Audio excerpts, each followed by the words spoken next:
semaine sous haute tension. La ville de Garoua vit au rythme des manifestations post-électorales au lendemain du scrutin présidentiel du 12 octobre dernier. Dans plusieurs quartiers, les partisans du candidat Issa Chiroma Bakary ne décolèrent pas.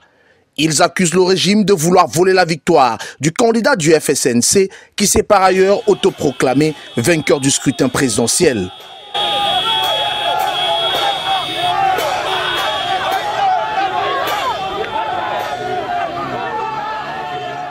Malgré l'intervention musclée des éléments de la gendarmerie et de la police en première ligne, les manifestations ne faiblissent pas. Et alors que les partisans d'Issa Chiroma continuent de sortir en masse dans les rues en signe de protestation, Zouaïra, une institutrice âgée de 34 ans, a été tuée par balle le 21 octobre dernier au quartier Poumpoumré. Cet événement malheureux qui s'est survenu vraiment dans notre quartier, l'un des premiers hommes à arriver parce que je sortais pour chercher aussi mes enfants à l'école. Je sortais de la deuxième servitude du quartier, j'ai entendu des coups de balle. Les enfants couraient vers moi, grand frère, retourné avec la moto, ils sont en train de tirer sur les gens. Ils disent que non, je ne vais pas chercher mes enfants. Dès que je prends le virage, je trouve demoiselle Zoueratou vraiment étendue sur le sol. La balle a touché vraiment les artères du bras et elle saignait abondamment pour la transporter. Malheureusement, arrivée à l'hôpital, elle a rendu l'âme parce qu'elle avait beaucoup perdu du sang. Elle était une institutrice d'une trentaine d'années. Elle enseignait à l'école islamique franco-arabe de la Grande Mosquée. C'est dans ce climat de forte tension que le préfet du département de la Benoué a pris un arrêté interdisant la circulation de motocyclettes dans les rues de la ville de Garoua entre 20h et 5h du matin. Nous avons constaté hier soir que certains motos sont rentrés dans la ville avec des klaxons et tout cela. Nous avons voulu rappeler cela aux uns aux autres, la nécessité de maintenir, de préserver la paix et la sécurité dans la ville. Nous avons dans ce cadre-là donc pris un arrêté qui réglemente donc la circulation de motos dans la ville.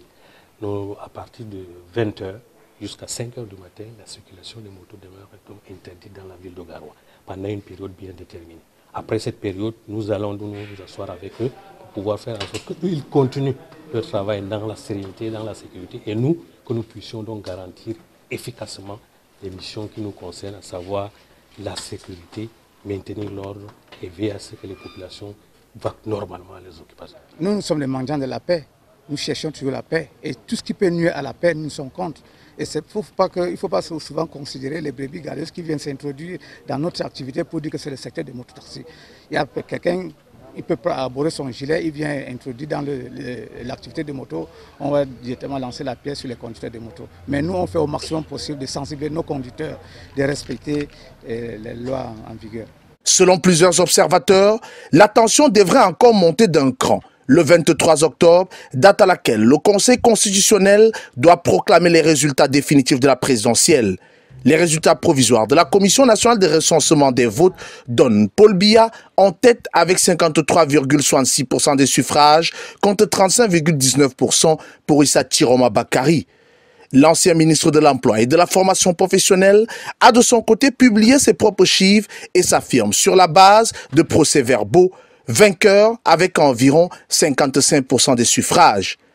Bien malin celui qui pourrait prévoir l'issue de cette nouvelle bataille des chiffres.